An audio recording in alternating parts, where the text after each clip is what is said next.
2, 3. Hey everybody, just getting ready to go on.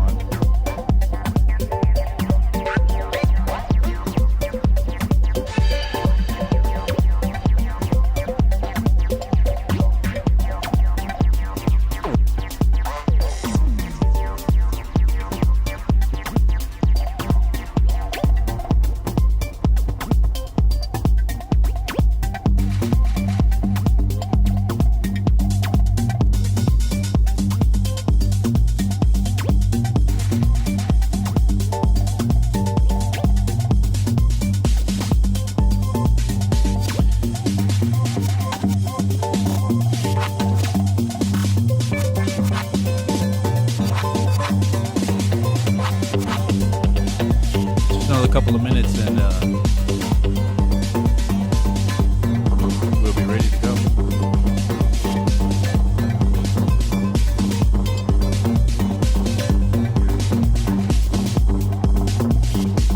Pretty excited to see some old names or old friends, let's say, in the chat.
Start screen is about to go on, I think, in about 2 seconds, and go.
Hey, how's it going, everybody? Welcome back. Welcome back. It's been, what, a week?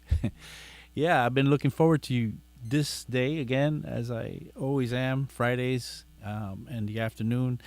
Have a little time to talk with you guys, see what you guys got going on, and, well, maybe see what I got going on when it comes to, well, we're doing Eurorack or modular or hardware these days. Today we're going to continue what we did, what we started last week, which is we started to explain the way that Eurorack comes together. And yeah, but before we go into that, and let me just remind you, you're watching 343 TV. My name is Abe Duque. I'm an instructor at 343 Labs. It's a school that we have. Please come and visit our website at 343labs.com and check out our class schedules. What we do is we have classes that we offer to the public. If you would like to see more of this, what you see here on a daily basis, because now we're added a lot of shows this season. We're almost on a daily at 1 p.m. streaming live with original content. And basically, it's all the stuff that you see us streaming in a class scenario where we can kind of spoon feed you the information as you need it. So have a look at our website and maybe join up. And also, we're trying to build up our YouTube. What are we up to now? 17.3 K subscribers, and we'd love to get it up to 20K within the next couple of weeks. So if you could please hit subscribe if you haven't done so far, that would be awesome. All right, let's get back into it. So today, I guess, what's the title of today's show? Making Techno with Eurorack Production. So I have my Eurorack set up here that I had last week. It's sitting here. I played with it and I toyed around with it preparing for today's show, and I unplugged it, everything, because I thought it'd be cool to just kind of do this again in front of you guys, so you guys to see how these things come together. I'll do it a little faster. I'll kind of try to go explaining on the way so that, all this stuff there's so much to remember here with the Eurorack stuff, or the modular components, that it doesn't hurt to be repetitive and to kind of continue to repeat these things. But anyway, before I go on, let me just look in the chat to see who's in there. I'm very curious. So I saw Pavel in there. Pavel was a student of mine, took a class with me. Excellent music, by the way. John H. Kingston III is here. That it's not a stream without John in here. So we see Flocky the Ram, who's still fabulous. And who else is in here? Pseudopulse is here. Yo, what's up? Pseudopulse said something about loving the modular videos. Abe, thank you for that, because I don't know what you guys want to see from me. So, I've decided to do some modular stuff, and let's see how far we can keep this going. I'd like to at least keep it in hardware for a while. But thanks for that comment, because it lets me know where we're going with this. So yeah, and also Pseudopulse also says, nice intro video. How long it take you to make that? I actually didn't make it. We have somebody that's creating all our assets. They call those assets for this. The music is mine. They gave me the asset without the music, and I actually put the music on there. It's a track called Champagne that I did maybe 10 years ago or something like that. So yeah, I don't know if you were talking about that actual intro or the kind of starting soon thing that I did with me just playing, kind of toying around with some hardware. Simple Sam is here. Now I know how you look, Simple Sam. Now I know who you are. Welcome back. See, Broken Orbit Music is here. Hello from Dallas, Texas. Hello back. Let's see, Silvano, of course. Silvano is here. Great to see you. And Marcos Shogu, I guess this is right. It's me, your brother. Okay. I don't know if you're talking to me, but I found you if you're my brother, because I never met my brother before. Anyway, let's get into it. Once again, I have more than just this Eurorack here. Let me open up this here.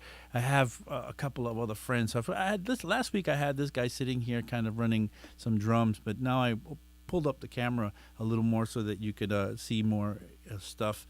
And I pulled this camera higher so that last week I kept on bumping it every time I tried to do something, and that was really fairly annoying to have to readjust it every time in real time. I wanted you to be able to see a little bit of my mixer that I have going on here, where I have some of these things plugged into, and I wanted you to be able to see this 303, which is important. So right now what I have going on is a 303, which is an analog synthesizer. It's made for bass lines with my TR8 going, and I'm going to augment it with the Eurorack stuff that we have happening here. I have also, just to show you, to talk about the preparation for today, I have, let me take the bass drum out of there. I have broken up the kick drum and the snare and the main part of the TR8 into different channels. The 303 has its own channel, and I've also set up, and you can't see it, I can't put everything on camera, right?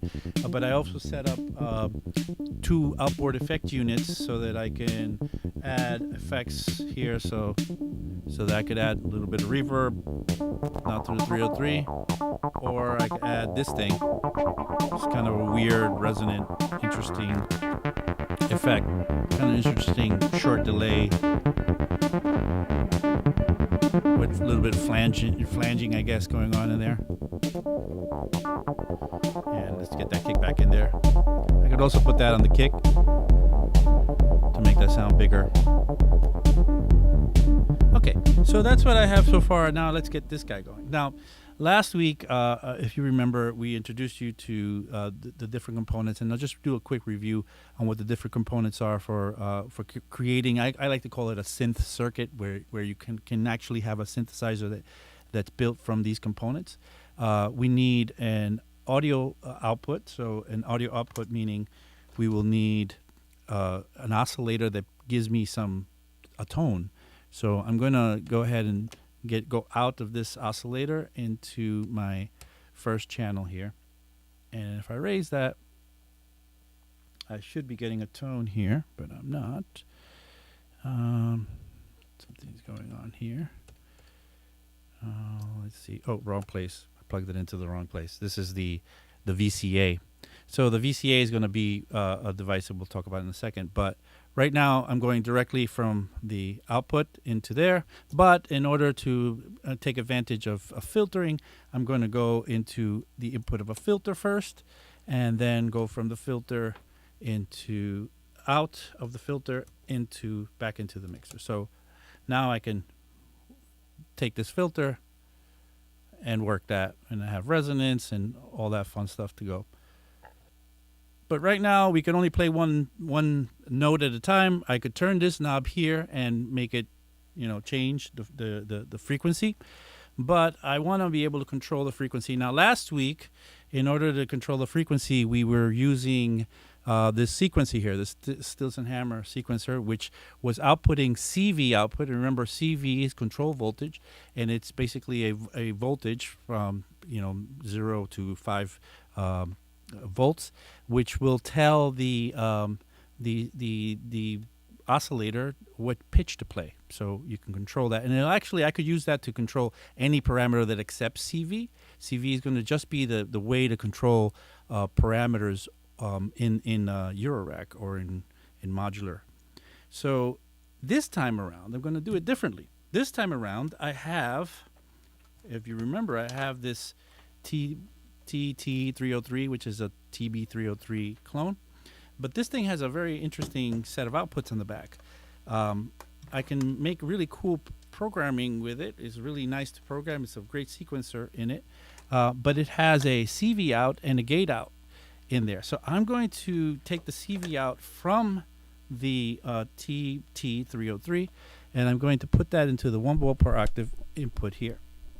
So that's going to make it so that when I run this, this TT303, and I'll lower it here, you should be able now to hear. This oscillator is controlled by this guy over here. So if I switch the pattern on this guy,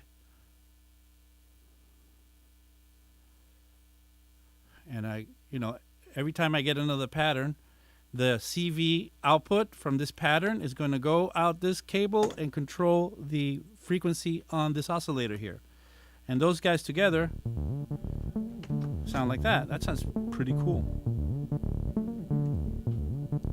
Not only that, but I also have a gate out. And remember the gate in this Eurorack setup, the gate is going to open and close. You can use it for a few gazillion different applications, but the application that I want to go to now is being able to send a trigger to the VCA. Remember, the VCA is a voltage-controlled amplifier that will actually this will set up an envelope so that I can make it open and close. So I'm actually not going directly in here. I'm going to have to go into a VCA. Into an envelope generator. I have a couple here. Remember, this maths guy had a few envelope generators. So I'm going to take the same. I'm going to do the same thing I did last time. I'm going to pop it in there, and then I need another cable for it to pop out and go from the output of it into the VCA here on my mixer. So now when I play the 303, I have this way of controlling the output. I mean the length of the note. So I can use this here. This is a rise and a fall, basically attack and decay, to tell it how to present on the way in and on the way out. So on the way out it's really short, so I can lengthen that.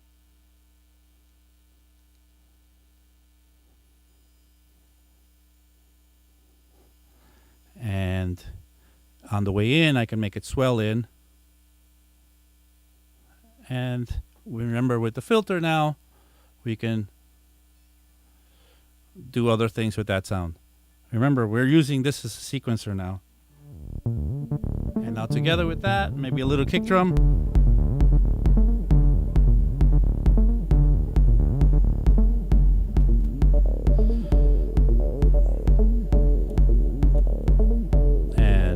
Maybe we'll find another waveform. That was good. And here, since this is a wave table oscillator, I could just find another wave table and then go through the different wave tables. I mean, the different waves in the wave table.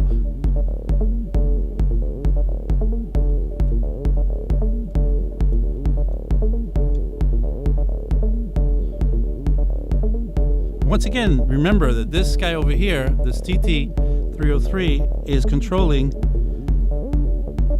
the sequence that we've created now.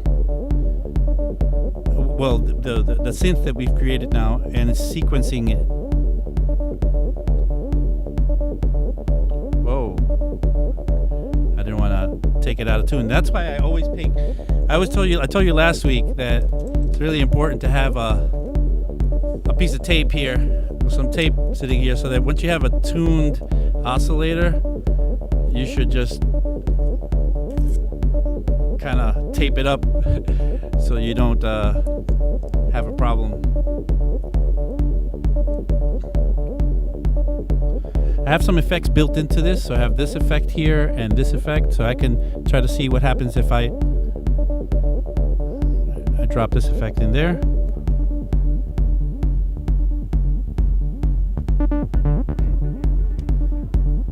Let's try the other one.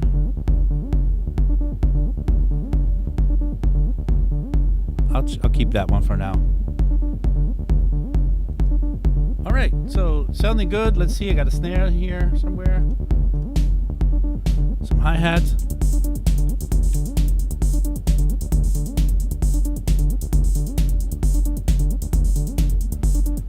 And I can start having fun with this setup now, which goes a little bit beyond just having the modular stuff. Now I get these other components, and I guess I'll continue to add those as time goes by. But let's check on the chat and see what's going on. Simple Sam says it's quiet for a bit when he adjusted the knobs, but then he turned on the 303. Are you sure you're not behind on the stream? Sometimes happens to be when it lags. No, sometimes wrong. Okay, something's going on. If there's a problem with the stream, please let me know, guys, because it's hard for me to check everything and keep everything in control. You guys are my helpers here.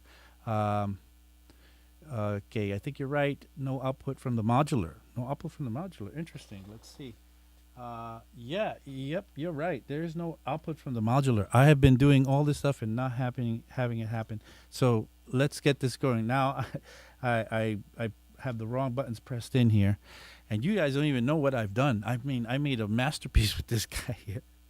Well, let's go really quickly once again, just explaining. The CV and gate coming out of the TT303 controlling the pitch on the oscillator here.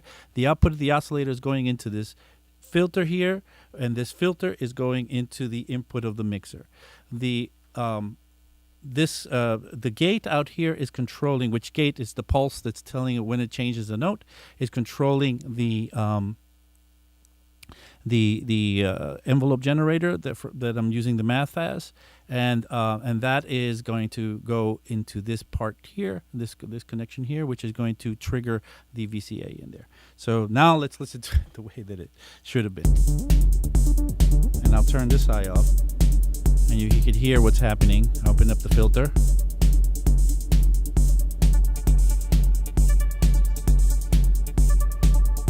And I'll open up the decay on the envelope.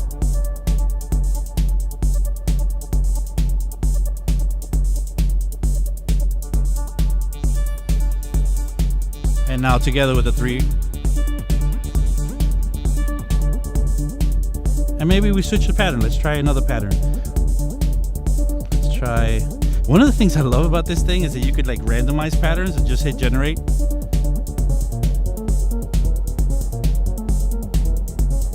There's a little too much effect in here. Try this other effect.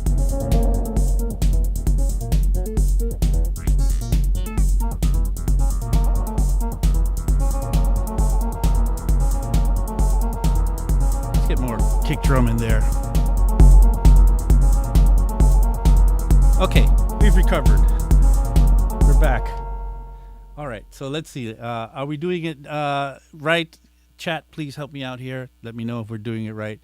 I think. All right, Silvano says I'm cooking now. I'm starting to cook. I'm beginning. The cooking is beginning now. We're beginning with the cooking. So let's keep it going. So there's a few things that I wanted to come up with today, or bring up to you guys today. I wanted to show you different ways of sequencing, and we started with the fact that I could use this as a sequencer. And now, if you had something like an Arturia beat step, you can actually sequence with a computer, and it has a CV and gate output out of that device. But we have, the Stilson hammer. I guess we should use that again today. But I have this one special little device here. It's very tiny. So let me go back to the more zoomed in view here. It's this device here. This device here is called a Euclid. It's a sequencer, believe it or not. It's tiny. It's called a Euclid. And what it does, it's a Euclidean rhythm generator.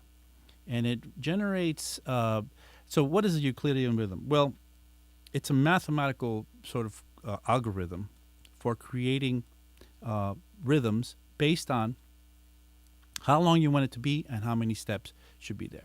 So if we're doing something in 16th notes, and it should go the whole 16th, the whole 1/16th notes all the way through, like a whole bar of 16th notes. If we say, well, but I only want to have 3 notes to appear, 3 steps in there, it's going to break up the appearance of those 3 steps in a mathematical sort of algorithm that is going to space them out across those 16th notes. Sounds complicated, but the result is rather cool, because what you get is a pulse that matches up with a lot of interesting rhythms that are used in a lot of different types of music, including like drum music and like tribal music and what you might call that world music or whatever. But let's get this thing going. Let's get what we'll need from it, though. We'll need to trigger out a 16th note. So I have here this cable, and these cables are cool because they come up with these connections on the top. So that means I could split off what's going on in there and make it happen again, or just make it so that it's the same thing going to another place. So I'm going to take that trigger that's going to my Stilson hammer, but also now is going to go to my Euclid and make that go. And I don't know if you could see, there's a little light going on in there now. The light is there. And I can't zoom in anymore. I don't know if in the camera it comes through, but you got this little light going on, and that's going to trigger out that Euclid. And then I have controls on it, which are for the amount of steps and the length of it. So 16th notes, half a bar, with 8th notes.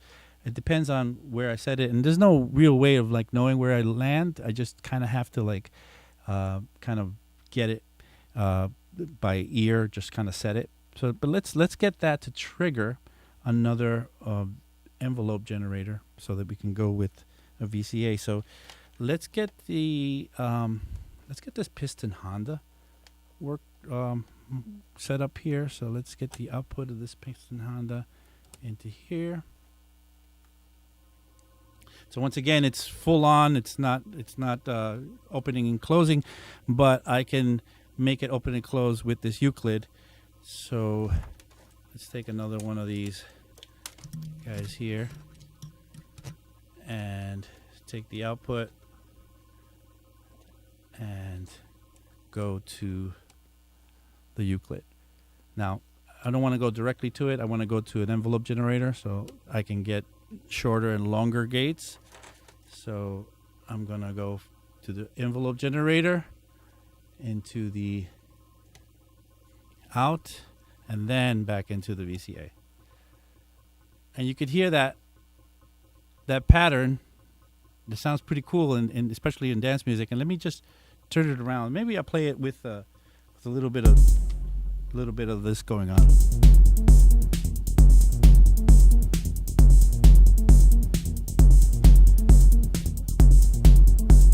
And I'll switch out first of all, I'll switch out the steps. Less steps. A little less.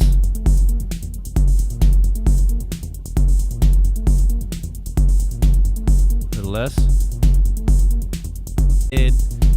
Rhythms that are pretty cool if you ask me. And I could use that now to create some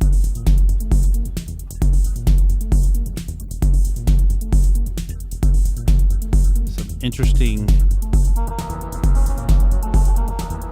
That's too much effect on this. It's too long.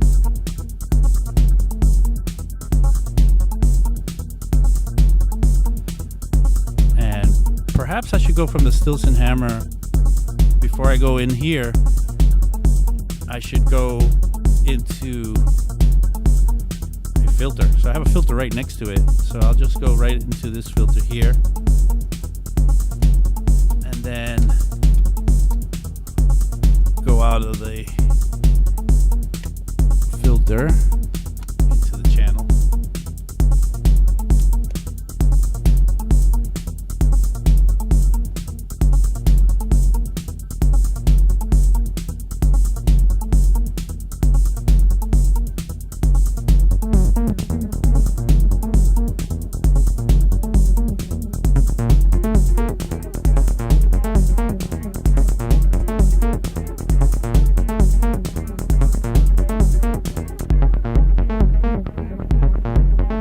Three kick drums. Let's get a third and fourth one.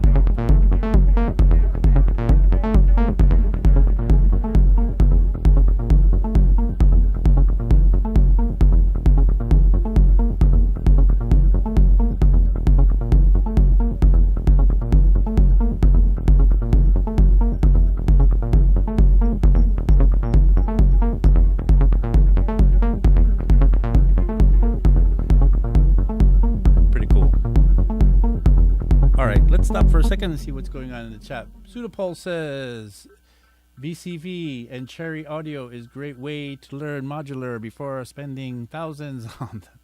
You're right. Also, if you use Bitwig, the grid is awesome. Yeah, you're right. You're right about that. Let's lower that. Let's look at Bitwig for a second. And I think this is what Pseudopulse is referring to. Let's go to the Bitwig. So I have the Bitwig set up here, and we did this a little bit last week. I showed you a little bit of what you can do in here. There's something called the grid. So there's a poly grid, and I think there's an effects grid as well. But this poly grid can really bring you into kind of the modular sort of world.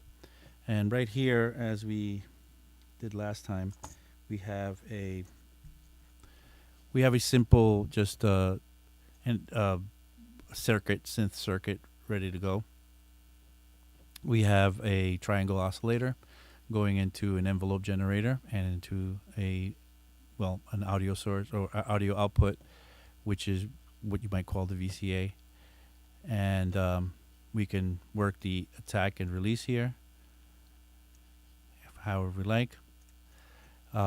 But if I wanted to continue with this, I could be like, well, okay, well, let's get a filter, and let's grab that filter and throw that in between this and this. And now I can play with the resonance and get that going. And there's so many devices in here. I can grab modulators, which are like things like the LFOs, and I can grab logic devices, delays. I mean, you could build anything in this polygrid, which is one of the reasons I love Bitwig so much, that they went off and did something like this for us. For those that are freaks about just connecting things, or making sound like almost like building Lego devices, they make it totally facilitated for us here. Let's see. Pseudopulse says, Simple Sam says, Pseudopulse, you are probably right, but I like that I can use it in my DAW, and the sound is different from what I heard from the VCV. It sounded mega digital. Hey, it is we're talking about VCV is this platform where you can connect devices together, and some of the devices that exist in there exist in the real world, it probably won't sound exactly the same because there's so many variables that'll make Eurorack sound different, from the actual analog gear, all the way from the mixer I'm using to the effects I'm running it through. Everything will change the quality or the difference of the sound. But for learning, something like VCV, which I don't have in this computer, is also really nice. The VCV set up exactly like modules that you would get. Let's see what else. Silvano says, hey, do you guys mess with Max for Live as well? Max for Live is another world. That's kind of Ableton's sort of proprietary kind of like a third party. It's like what Steinberg has VST, and Logic had audio units, and I think Max for Live is like somewhat like what that is for Ableton. Simple Sam says Mega Digital as is compared to Cherry Audio Modular. Okay, so there's a good discussion in there about what's happening with modular. So it's about halfway. I just need to remind you what you're watching again. Remember, this is 343 TV. My name is Abe Duque. I am here every Friday at 1 o'clock. We have shows almost every day this week. I don't know. Let's see. We have Merrily on Mondays. I think Techno Talks on Tuesdays. We have Justin Beck or Louis Beck, sometimes he goes by that, on Wednesdays. Thursdays we have a new show with Nathan, which is I watched the show yesterday. It was really awesome. It's the first time streaming with us. Really excited about that show. He went through some genres yesterday, and today, Friday, is my day. Fridays, and then Saturdays we have Techno Saturdays with John Selway, and then I think Sundays we take off. But yeah, come stay with us, have a look at our streams, enjoy the time with us. Tell us what you want to see. I'm here for you guys. That's why I'm constantly checking in the chat. I just want to see what you guys want to talk about and how I can help you guys and make you a better musician or a better electronic engineer or whatever you want to learn. And yeah, and once again, check out our website. See what's going on in there. Maybe you take a class with us. It would be great to see you in one of our classes. I have classes starting. Personally, I have classes starting this week. I have an in-person class starting tomorrow at school in here in New York. I have a mixing and mastering class starting during the week, and I have other classes that are ongoing. And all the other instructors, they have classes all the time. So please come to our website and check it out. Also, if you could please subscribe to our YouTube channel. We're trying to build it up and make it a bigger thing for us, so we could reach more people. And if you can, if you like what you see, maybe hit me up with a like on this stream. All right, let's get back into it. So yeah, I have, you can see now how. Let me get back in overhead here. You could see now how it's fun to have the modular stuff, and the spaghetti looks crazy. It confuses people and also makes you look like you're a little bit insane when you start to try to figure out what's going on or try to explain it to anybody. And it is, you either like it or you don't. But I love it. I love seeing this every time. Since the first time I ever saw the spaghetti, the cables everywhere. I was really smitten by the whole presentation of the Eurorack. But it doesn't have to stay in the modules. You could just do everything with modules, but you also can jump in and have other, like I have this drum machine here, I have this guy here, this 303. I could have other devices, and I probably will. But let's go on to do some other things today. Today I wanted to show you how I would switch out a device if I had to. So I wanted to talk a little bit about modulators, right? So modulators are a way to, control things over time. So parameters over time. You could use a sequencer as a modulator, like, feeding it a different values in CV and having that change a parameter. But I have a really cool one that I wanted to hook up for you guys live. It's this guy here. This is the, see if I can put it up to the camera like this, or maybe I should just do it here like this. This is the black octosource from Erica Synths, and it's a really crazy, and it looks crazy too. Oscillate. It's actually an LFO, so it's a low frequency oscillator, and it's used to control things, but in a really cool way. But let's figure out how we're going to put this in there, and I'm going to do it while everything's running. So I'm going to, if I get electrocuted, everybody, it was great knowing you. So I'm going to pull out, I got these little gnarlies in here, these little screws that I can pull in and out, and I'm going to show you what's in the back of this thing now. In the back there's a ribbon, sort of plugging it in. Every time you plug these guys in, you got to make sure you look at the red line and make sure that it lines up where it says it should be lining up. If it doesn't, you might have a big problem. Some of them have one way of only plugging it in, like this one. It has a little slot here, and it lines up with this groove here, so that you cannot actually plug it in the wrong way. But you see now how I've now taken the old one out, this quad-nick oscillator, and now I'm going to take this this octosource and plug it right in. And so once again, I need to line up, and you'll see that the 12 volt, there's always a 12 volt little sign where the red line should go. So we're going to plug that in, but actually it's backwards in Eurorack. So I always knew from electrical design and doing things in like my car or whatever, that the red was always going to be the positive, but in Eurorack the red is opposite somehow. So where it says 12 volts plus here, it's going to be the opposite place of where the red line is. So just remember that. It's a good thing to know that this thing has that slot, that I can't get it wrong, but some of them don't have the slots. And you just got to make sure you look at where the line, sometimes they just put a line on there, and then you know that goes lined up with the red line on the ribbon. But popping that in, it's already on. You can see now that it's going, and I'm going to pop it right into that slot and grab a couple of gnarlies to keep it in place so that it doesn't come out while I'm playing with it. So what am I going to be able to do, and what are we looking at? Oh, look, I put it in upside down. Simple Sam says, did you ever screw up connecting modular, Abe, and if and fry something? I haven't fried anything yet, but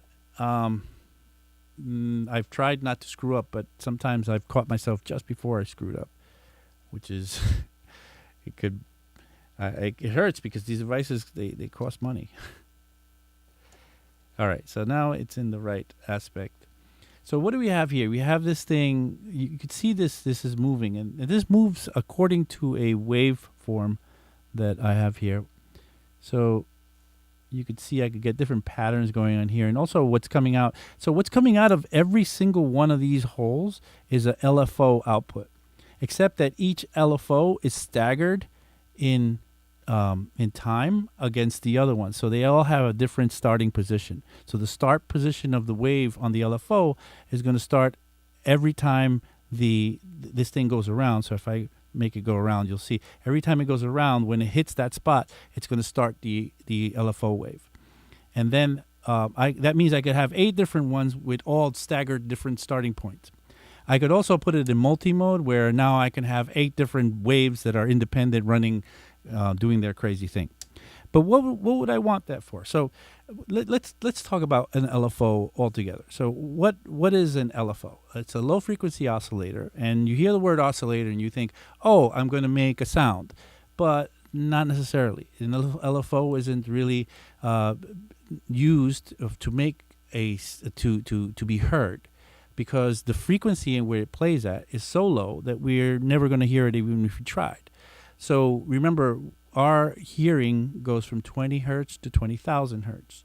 So if we have an LFO that's running at 1 hertz, which in a hertz is a cycle per second, so a 1 cycle per second sort of waveform being generated, we're not ever going to hear that. We don't want to hear that. What we want to do is be able to map a parameter to that wave. So when the wave is up here, let me get it in the right place. The wave is in the top.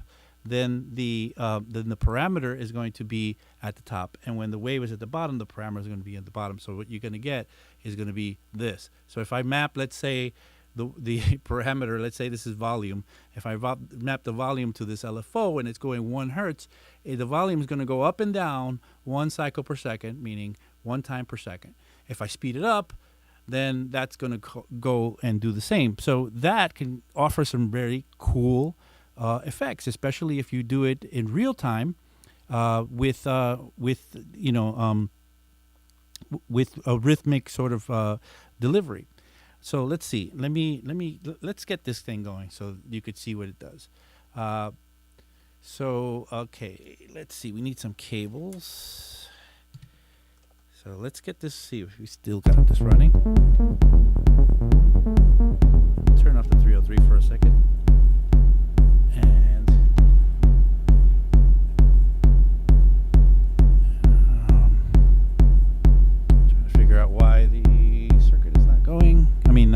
The Eurorack is not going. How about this? The level. So I have this guy here going to a filter. This filter. But if I could control this, so in this filter, I have an input for CVN, which means that something can be, which is generating CV, which is going to be my LFO, can control the movement or what happens with this filter. So I'm going to add some more CV in, and for some reason CVN is not responding. Oh, maybe I'm got the wrong one, so I need this guy to go. So if you could hear what's going on, I'm going to open up the... See how this is running? If I slow it down, what it's doing is controlling the opening and closing of the filter according to the speed that this LFO is going to be running. Now I can map that to go directly from the clock here. I have a clock output here, and trigger that to sync that in. And And now you could hear that is happening to the beat. And I could change now how fast. Let's speed that up.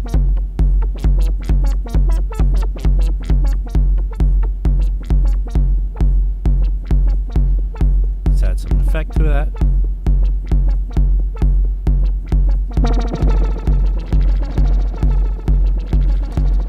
What if I take something else from another output that's maybe diametrically opposed? Let's slow that down again. Or change the wave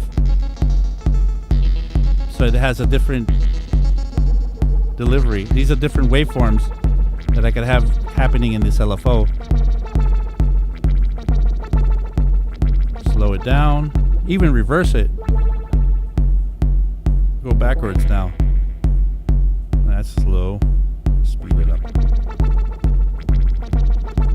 But let's take another output diametrically opposed, and let's take that and plug it into. I don't know. What happens if I do it to the so the effect has a CV in. Let's see what happens. Well, it's not. It's kind of just stopping it. It's not really controlling. Let's try the other effect.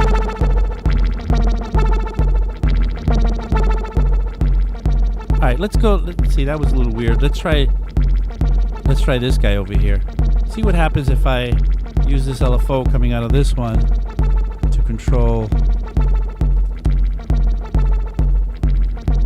Let's turn this off. And this is how much this is going to be able to control it. So at this point it's neutral, but if I go all the way up, you could hear the.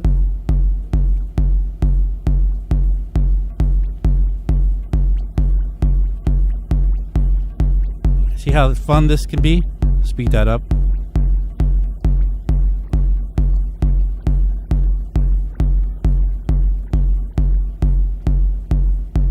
I'm just going cycling through.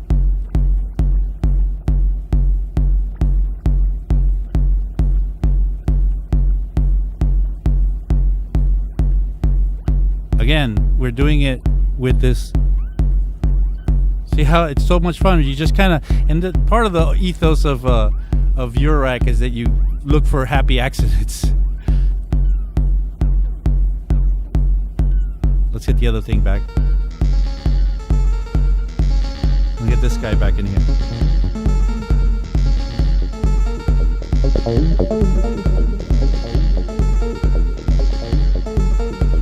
Shorten some of these.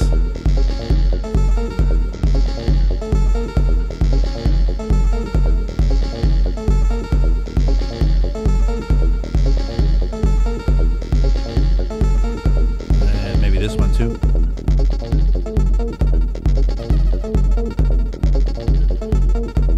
Let's get some hi-hats.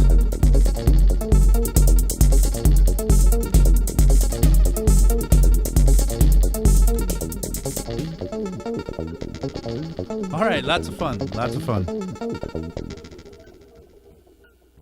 So again, to review, the LFO is a low frequency oscillator. It is used to control a parameter over time. The parameter that we're controlling with this, well, in this case, we're controlling 2 with this octo source, which gives me 8 versions of the same LFO staggered in time. And one of them is controlling the CVN, which is going to control the frequency on this filter, and which, well, we won't hear unless we get it to run. And then the other one is controlling this parameter, which is somehow pitch, I think, on this piston Honda. Let's switch it to another control. Let's try to FM. Oh, that's cool. Let's speed that up and change the waveform till we get something cool.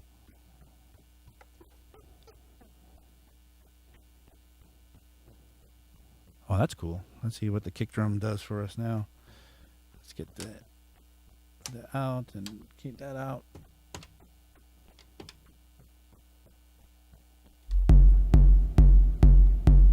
Let's make that louder. Open it up a little more. slow it down.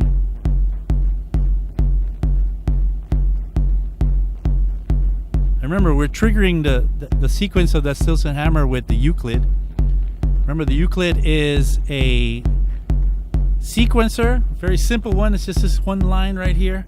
It's a simple sequencer that uses Euclidean rhythms that can be set by turning these knobs.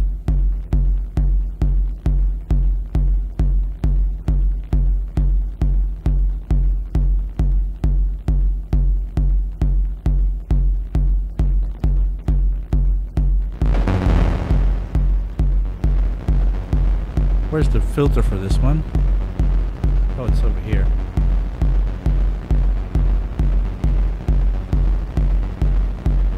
Let's just play with these. Happy accidents, right? Let's change this.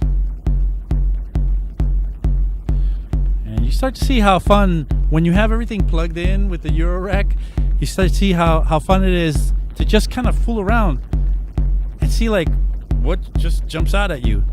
And as you see, like I don't even have to look at what the knob or the fader is. As long as it starts to make a cool sound, I'm going to enjoy that. Let's get that 303 back in there.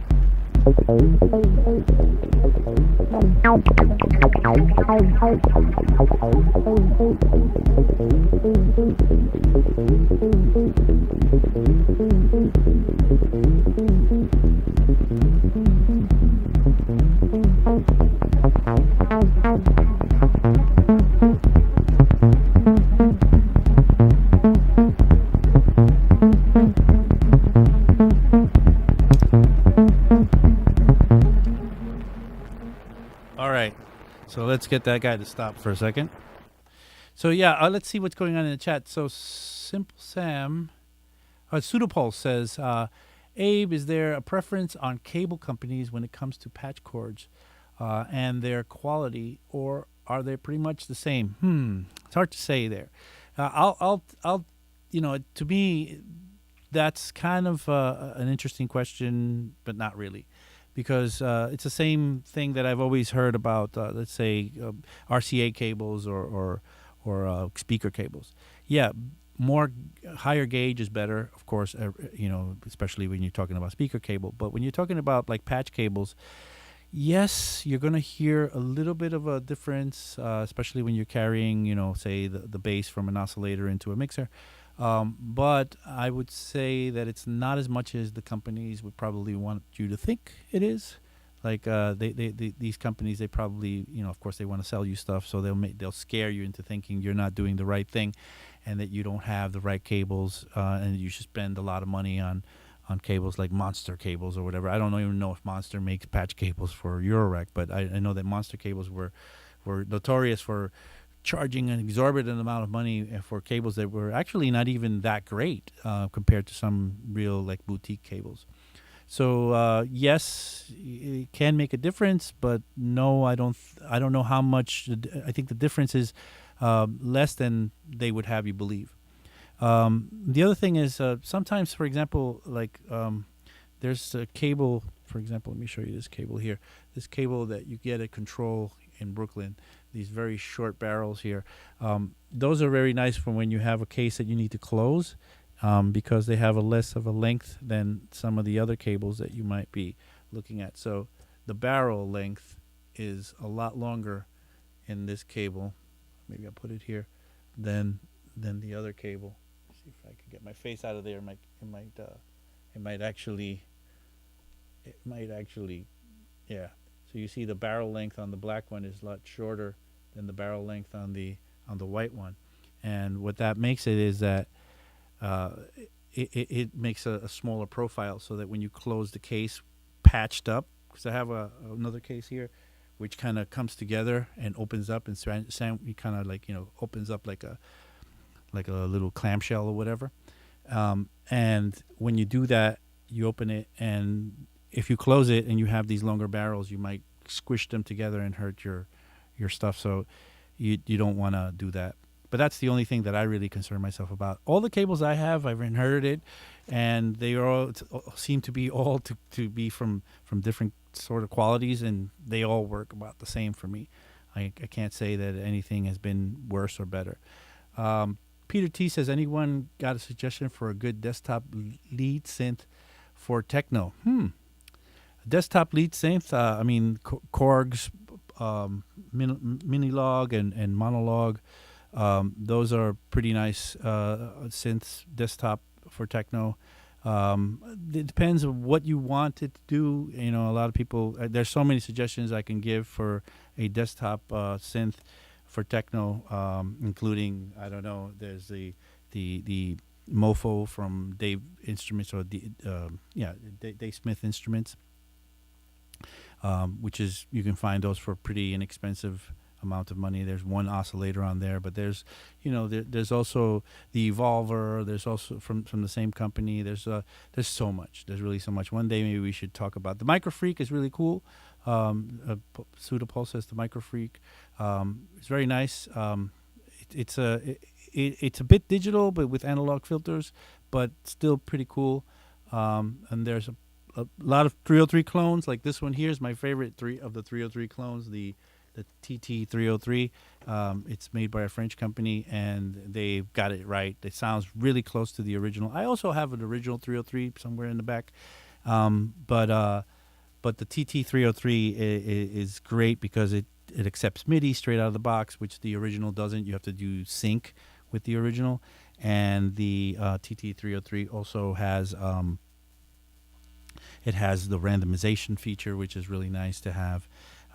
Back in the olden days when we were making 303 patterns in the early 90s, say, one of the tricks to make a 303 do something crazy and cool was to take out the batteries from the 303, the original 303, and then put it on the shelf for a couple of weeks, and then come back, put the batteries back in. And the fact that it didn't have batteries in there made it go crazy, and it made it like create all these like random patterns.